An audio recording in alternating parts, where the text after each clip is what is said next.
Hello everybody, and welcome to McLean Church. My name is Amy and I serve in the children's ministry here at McLean Church. We are so glad that you've decided to worship with us today, whether you are online, watching on TV, or listening on the radio. Be sure to click the connection card button during the online service or on our website to let us know that you're here and how we might serve you or pray for you this week. We would like to say a huge thank you to everyone who made our 3 Trunk or Treat events a success. Whether you were a community partner, decorated your trunk, donated treats, or attended with your kids, we are so thankful for your support and participation. As a church, we want to make a difference by loving and serving the people around us. We are once again joining the Erie City Mission to provide groceries for families in need this Thanksgiving. Last year, McLean Church filled hundreds of Erie City Mission meal bags, and this year we've committed to do the same. But we still have about 100 bags to fill before next week. Bags and grocery lists provided by the mission are available at any McLean Church location, or just find the list on our website or app and fill any bag with the items from the list. Return it to a McLean Church site by next Sunday, November 7th. If it's more convenient, you can support this important effort with a financial donation. Just go to mcleanchurch.org/give and choose the Thanksgiving Bag Project Fund. When you're grieving the death of a family member or friend, you may dread the holiday season.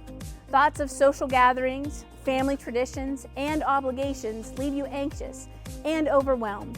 What can you do to lessen your stress and loneliness? Well, McLean Church is hosting 2 Grief Share Surviving the Holidays seminars, which offer practical strategies for making it through the holiday season.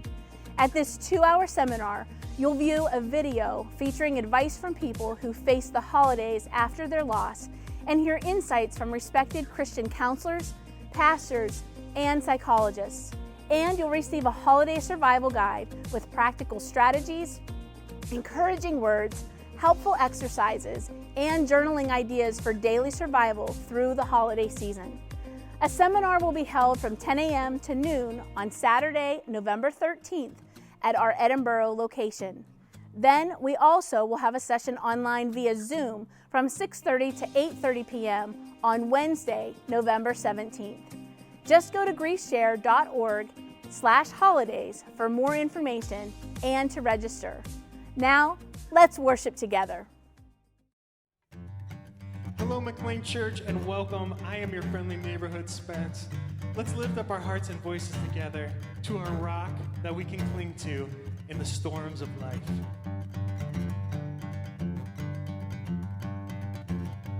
I can see the clouds roll in. I can feel the winds, they try to shake me. I will not be moved. My feet are on the rock. I can feel the waters rise. I can hear the howling lies that haunt me. Fear won't hold me now. My feet are on the rock. When I feel my hope about to break, I will cling to your unchanging grace. Let the waters come and the earth give way. I'll be dancing in the rain. My feet are on the rock.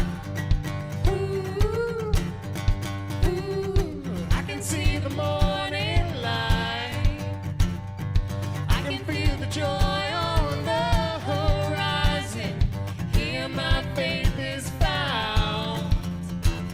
I stand on solid ground. When I feel my hope about to break, I will cling to your unchanging grace. Let the waters come and the earth give way. I'll be dancing in the rain. My feet are on the rock. Ooh, ooh. Christ the solid rock I stand. All of the ground is sinking sand. So stomp your feet and clap your hands. Our feet are on the rock. On Christ the solid Rock I stand. All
Psalm 33 says, "Let the godly sing for joy to the Lord.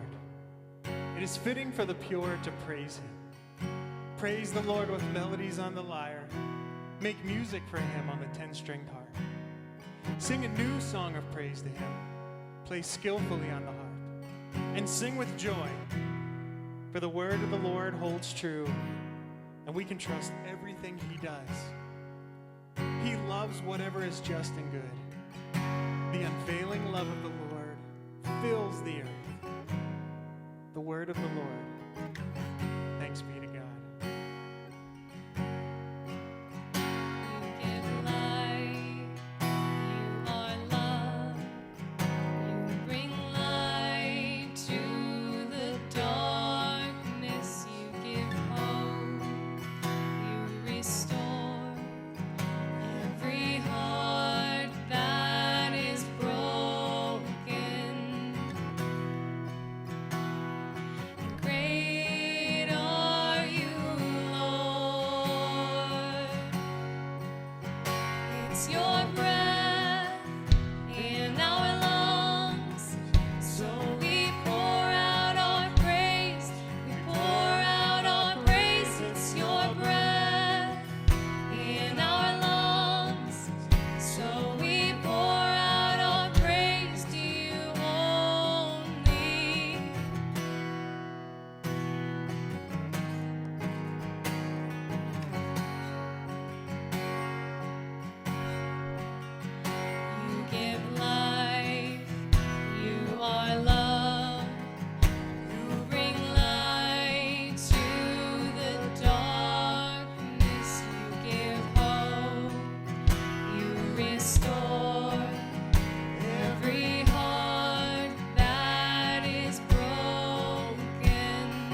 Our mission at McLean Church is to eliminate barriers to give people access to Jesus Christ, and we appreciate your partnering with us in this effort.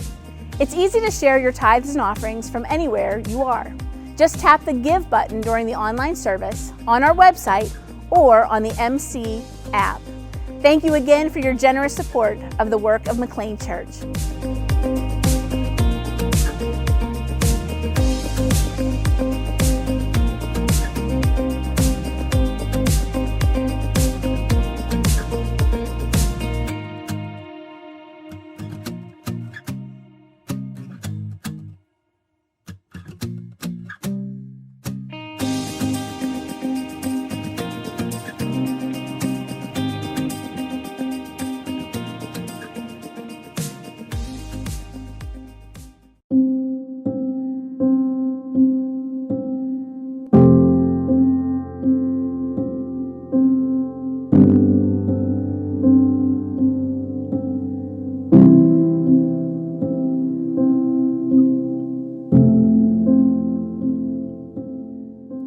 Well, welcome everyone. It is the week of October 31st when we're first airing this talk, and we are continuing this week in our series on the Old Testament book of Ecclesiastes. But before we come to our text for today, just a quick reminder that we are in the midst of our annual Thanksgiving Bag Project as a church, where we help our local Erie City Mission provide Thanksgiving meals for a number of residents of the Erie area that could benefit from that encouragement. And we have a goal this year as a church of filling 400 of those Thanksgiving bags. So if you regularly come to one of our physical locations, you can pick up a bag to fill there. There's additional information about this on our website. And if you don't live close to any of our McLean locations, but would like to help with a financial donation toward this project, you can go to our website and under the Giving tab, select Thanksgiving Bag Project, make a contribution to fill a bag that way. Our goal is to have all these bags filled by November 7th, so the end of this coming week. So please, if you're able to help in that way, would appreciate you being involved. So we have been looking at this Old Testament book of Ecclesiastes, and we've been challenged to think broadly and deeply about life, haven't we? We've seen that this ancient author is not interested in the very simplistic, rote, formulaic approaches to life. He's interested instead at probing some of the deeper questions, some of the deeper mysteries, getting at a more authentic understanding of what it means to live life well, what it means to live a life with meaning and purpose. And remember, we said last week that, while the book of Ecclesiastes is probably by intention of the author difficult to neatly outline, it doesn't fit in nice, neat categories or boxes. Broadly speaking, we can identify two major segments of the book. The first dealing with life's uncertainty, and the second dealing with what we could call life's elusiveness. And we said that at the end of each of these major sections, the author begins to point us in the direction of answers or solutions, while not completely giving us an answer or solution, because this ancient author knew that the simplistic formulas to life never work at all places in all times. That each positive approach to life has to be uniquely nuanced to every individual's experience. And so the author points us in broad directions instead of giving us concrete and simplistic answers. And at the end of chapter 5, we saw last week that the author begins to challenge us in terms of how we think about wealth, how we think about possessions.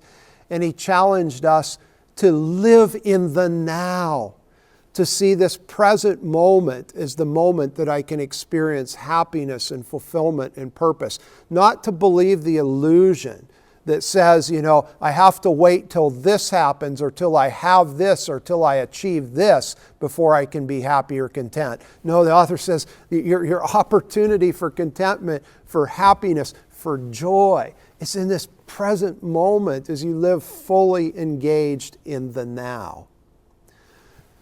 Today we're going to back up just a few verses in chapter 5, because at the beginning of chapter 5, the author also points us in the direction of an answer or solution to some of his questions. And he does so at the beginning of chapter 5 by introducing God into the equation. Now, if you've read through the book of Ecclesiastes, you know that God is not absent in the book, but he's less prominent than we would expect in a biblical book. In fact, as you look at the text carefully, there are some pretty noticeable omissions in this book that we would expect to find in an Old Testament book, like the fact that the author never mentions God by his proper or covenant name, Yahweh. Nor does the author make any reference to the Mosaic covenant, which really is governing Israel's sense of religiosity at the time the book of Ecclesiastes it comes to its final form. And so these omissions of the author, the limited way in which God is brought into the text, perhaps reveals something to us about the author himself. And perhaps the author is a bit uncertain about God or about how God fits in the whole equation. I don't think it's a stretch to think that the author might be a bit agnostic, not quite sure who God is, not quite sure how God fits. And think about that for just a moment. Think about the fact that a book that maybe isn't quite clear on who God is or how God acts makes its way into the biblical record. This is really significant and profound because, what it says to me is that in the biblical record and in the community of faith, there's room for the skeptic. There's room for the one who's not quite certain what they think about God. There's room for the one who asks more questions than they have answers. It's a beautiful thing in my mind that the author is honest enough, transparent enough, and the community of both Jewish and Christian faithful saw fit to include a work like this in the biblical record, saying, it's okay if you don't always understand how God works or where God's at or who God even is. Those questions are welcome.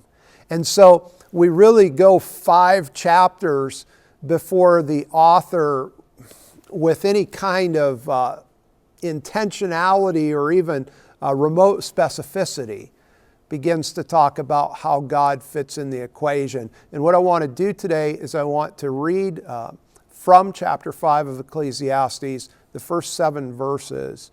And then we're going to talk about what the text means. Admittedly, some of this text is challenging to translate.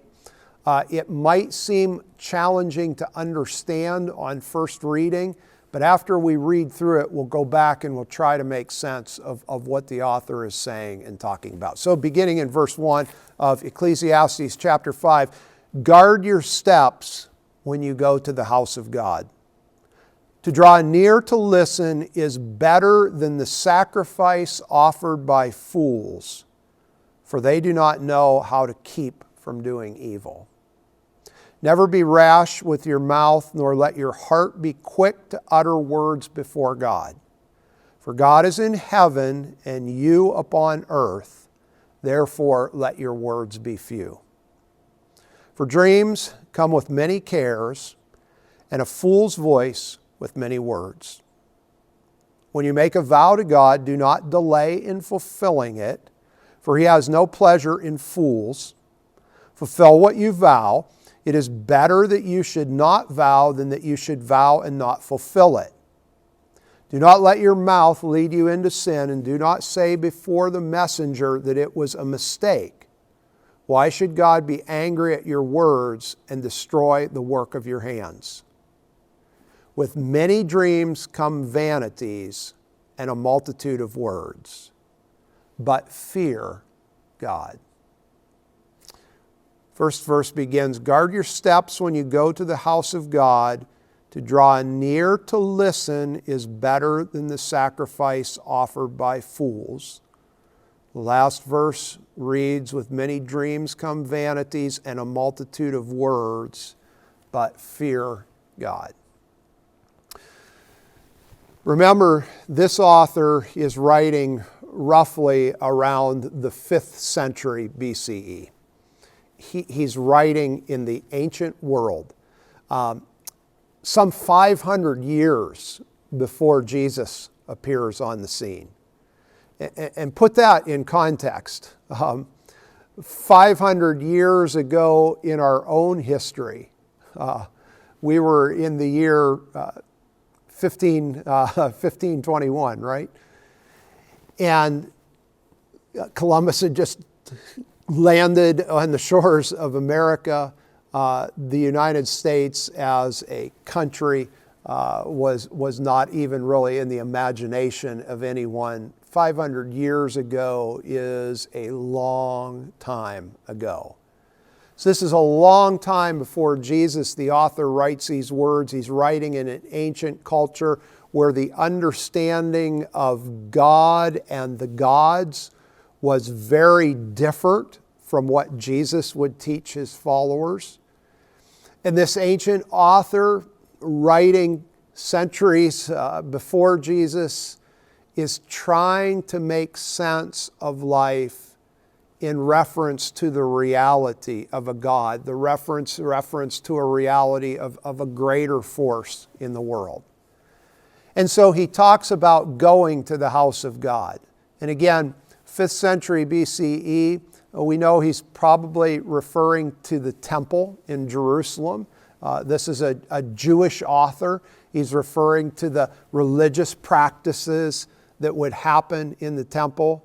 And the first thing he says is there are some things better than sacrifice, namely to listen.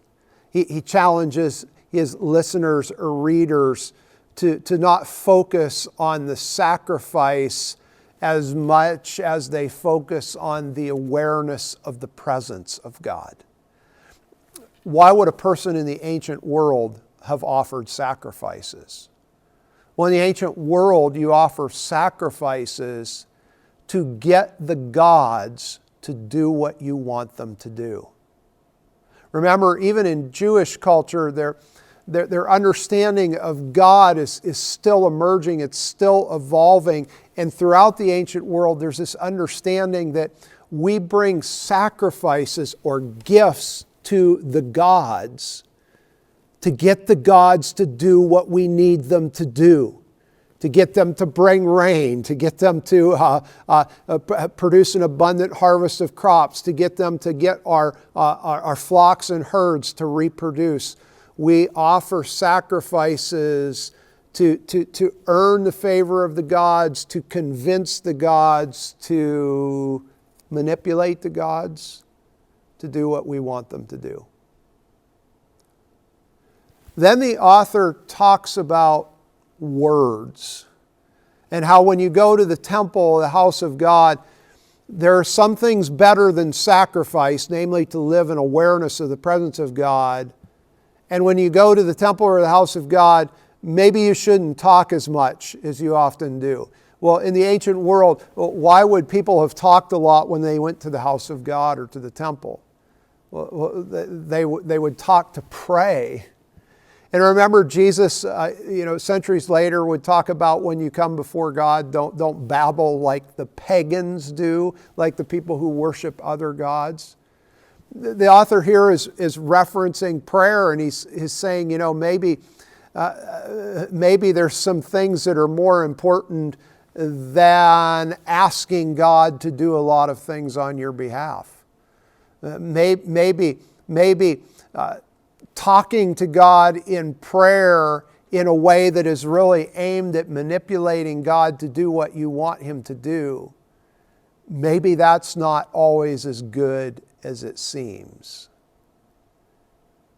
And then he ends the passage by talking about making vows to God.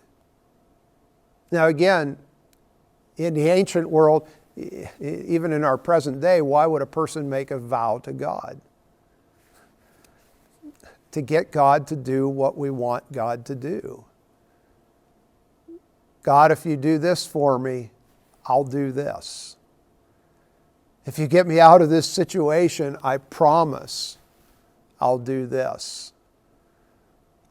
What we do in the present day is no different than what people have done throughout the ages.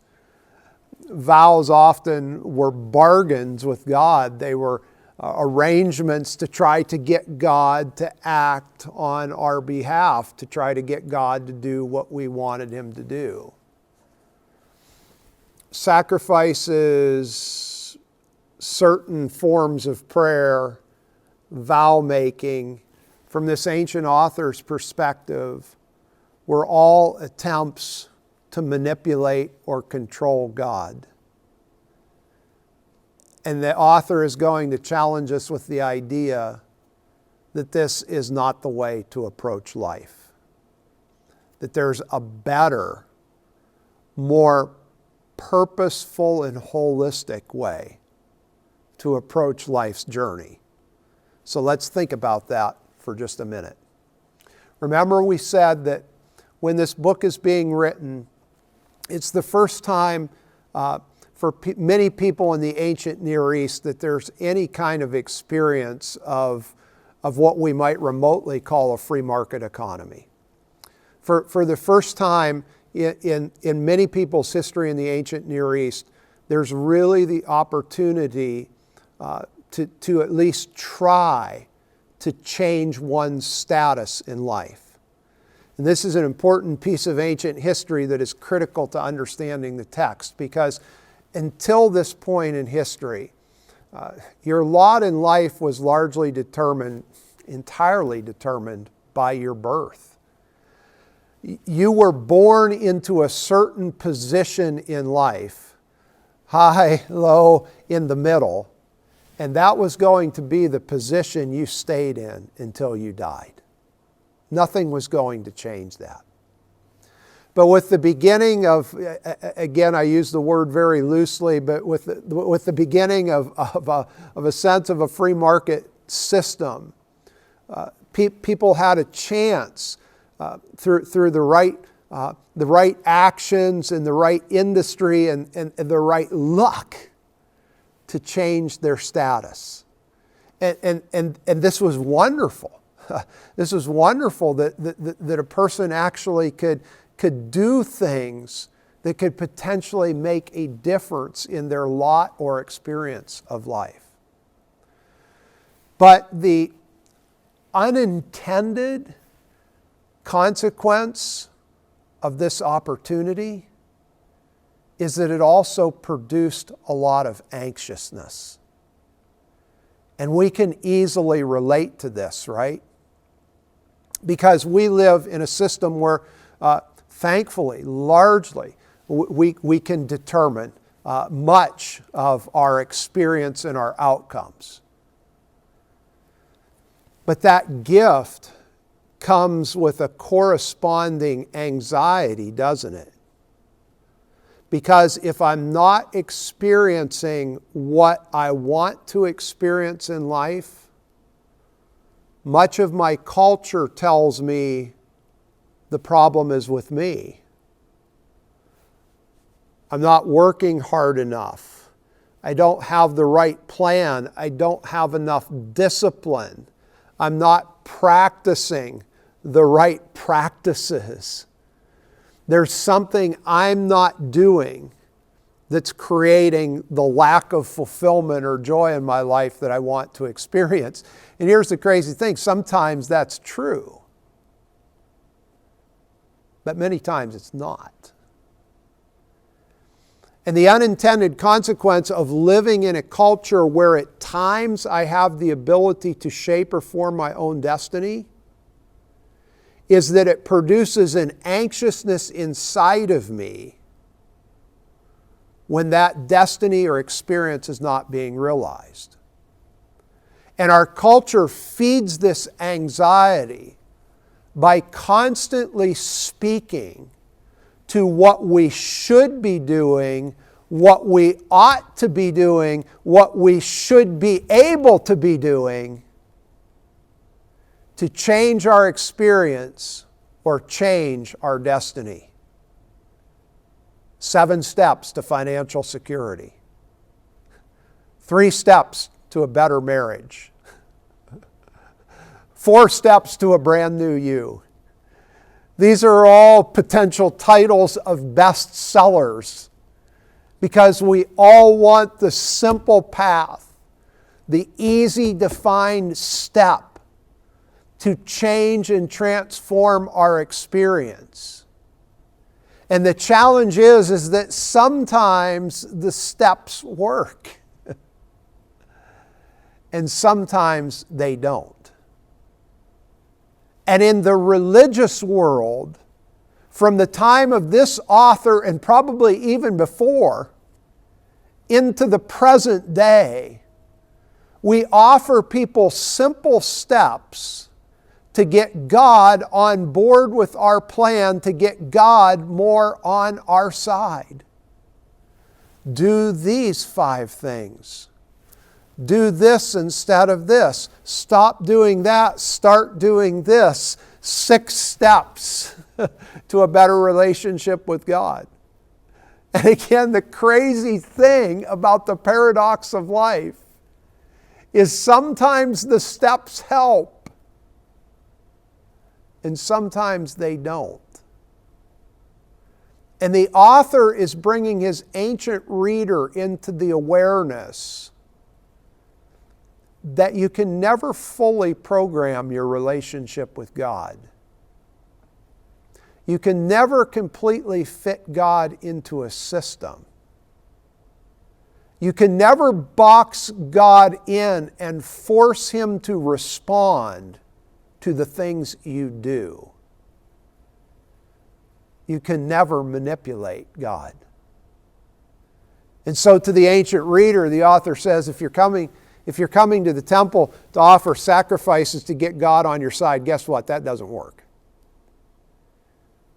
And if you're just babbling prayers saying, God, do this for me and do that for me to get God on board with your plan, that doesn't work either. And if you think that making a vow is going to get God to align with your plans and purposes, probably best not to make the vow. Because you can't reduce the reality of God in your life to some kind of mechanistic formula. And I think the author is saying, remember, you can't reduce life to a mechanistic formula. Because yes, it's true that sometimes 7 steps to financial security works. Sometimes those 7 steps don't. And while it's true that 3 steps to a better marriage sometimes makes a real difference, sometimes it doesn't. And while it's true that engaging in specific spiritual disciplines and practices makes us more aware of the presence of God in our lives, it never manipulates God to our agenda and plan. And in this reality, the author wants us to find a freedom. Because if I believe that I can always control life and always control God, then if life is not working the way I want it to work and God is not acting how I want Him to act, the problem is with me. And how much anxiety have all of us endured, thinking the problem is with me. Why can't I fix this? Why can't I do better?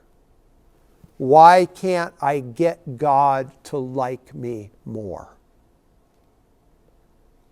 The author says instead of a mechanistic approach, again in his ancient context, sacrifices, prayers, vows, what does he say? Again, chapter 5, verse 1. To draw near to listen is better than sacrifice. And verse 7, fear God. Listen and fear. And of course, if you've spent any time in the Old Testament, you know this Hebrew word that's translated fear is not our word for terror or to be afraid. It's to acknowledge or reverence, to acknowledge the presence of God, to listen and look for the reality of God in every circumstance, in every situation. What is the author telling us to do? Rather than approach life with a formula, rather than put our emphasis only in a plan, prioritize instead our awareness of the presence of God and of the reality that God is always active in every circumstance and situation. And as Jesus would so teach us and embody, He's always acting for good. Think about what this ancient author is calling us to do in light of our present reality. He's not saying that planning is bad or simple steps to improvement aren't good or that there isn't something to be gained by plotting a course and employing a strategy and trying to use best practices to obtain a favorable result. No. The author is not saying those things are bad or wrong. But he's saying those things must be viewed in perspective of a God who is above all, in all, and through all, as one New Testament writer would put it. As a God who is always present and whose ways aren't always completely clear to those of us who are humans, and to try to manipulate those ways of God is maybe to miss the beauty and the power and the grandeur of what God is doing.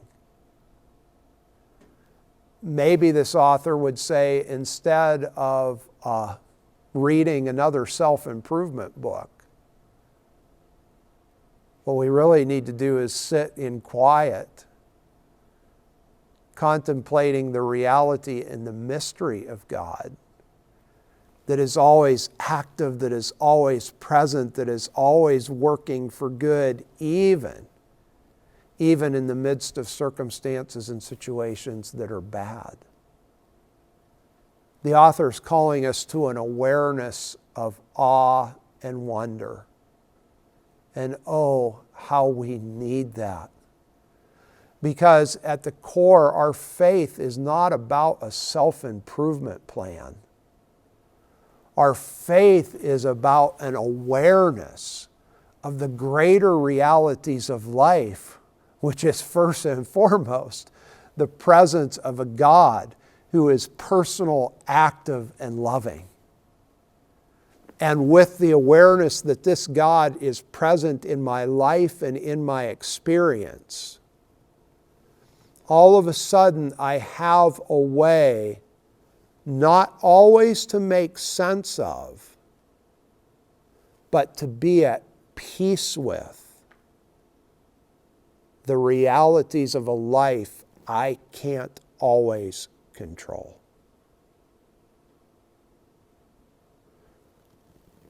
The next time you find yourself anxious, the next time you find yourself trying to figure out the plan, the next time you find yourself searching for next steps, before you pick up the self-improvement book or pull out the paper to write a list, just try stopping for a moment, taking a deep breath,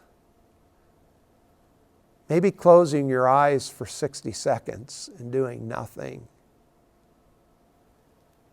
And in that stillness, allow the voice and the awareness of the presence and reality of this God, who is above and beyond us, but also present with us. This personal God who loves us, working in and through my life in this present moment, even if I don't understand how this God is acting.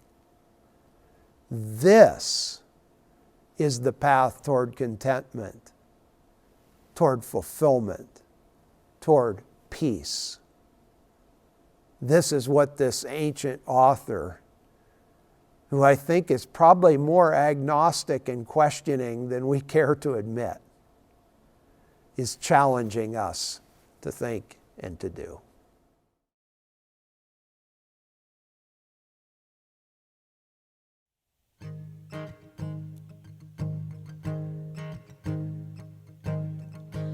Letting go of every single dream, I lay each one down at your feet.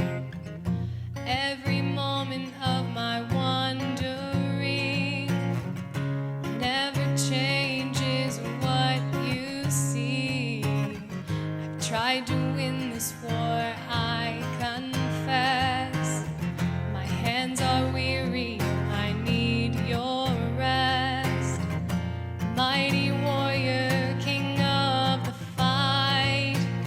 No matter what I face, you're by my side. When you don't move the mountains, I'm needing you to move. When you don't part the waters, I wish I could walk through. When you don't give the answers as I cry out to you, I will trust, I will trust, I will trust in you.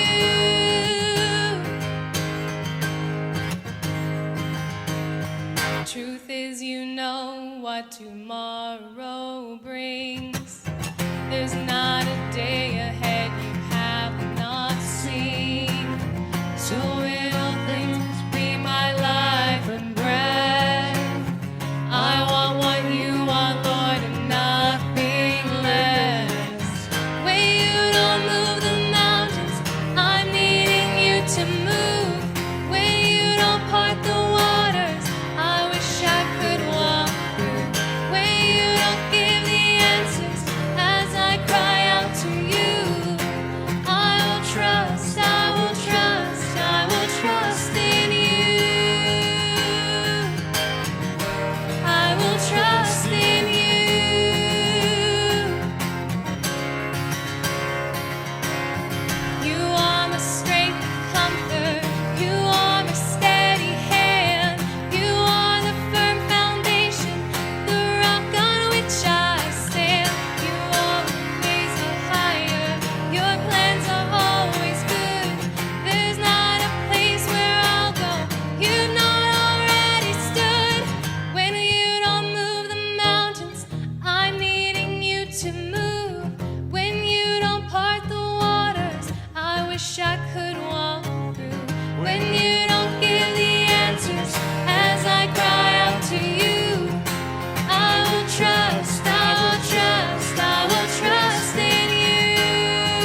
Thanks again for joining us today. Remember to stay current with us all throughout the week on social media, our website, and the MC app.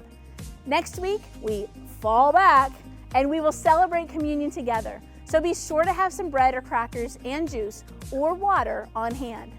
We hope to see you in person at one of our locations or right back here at McLean Church online.